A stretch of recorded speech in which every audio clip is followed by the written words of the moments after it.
Hi everyone. Welcome to my YouTube channel AutoCAD Electrical Pro. In this video, I'm going to show you step by step how to create a new project in AutoCAD Electrical. Whether you're a beginner or just getting started with electrical design, this is the very first step you need to know. Step 1. Open AutoCAD Electrical. First, open AutoCAD Electrical on your computer. Once it's loaded, you'll see the Project Manager panel, usually on the left side of the screen. If you don't see it, just type project in the command line and press enter to open it. Step 2. Start a new project. Now, let's create a new project. Right-click anywhere inside the Project Manager window and choose New Project from the menu. Step 3. Enter project information. Bust in Silhouette. A dialog box will appear where you can define your project details. Type a project name, for example, Residential Panel Design or Motor Control Project.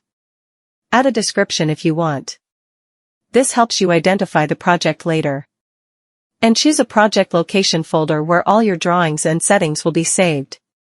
Step 4. Set project settings. Bust in Silhouette. Next, click on the Project Settings button.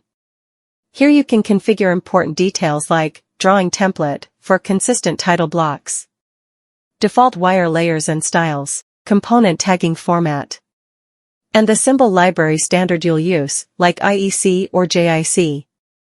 Step 5. Save the project. Bust in Silhouette. Once everything is set, click OK to create the project. Now your new project will appear in the Project Manager list. Step 6. Add new drawings. Bust in Silhouette. The final step is to add drawings. Right-click on the project name and choose New Drawing.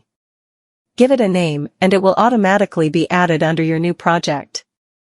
You can create as many drawings as you need, for control circuits, panel layouts, wiring diagrams, and more. Bust in Silhouette, and that's it. You've successfully created a new project in AutoCAD Electrical. From here, you can start building your schematics, inserting components, and designing your entire system. If you found this video helpful, don't forget to like, share, and subscribe for more AutoCAD Electrical tutorials.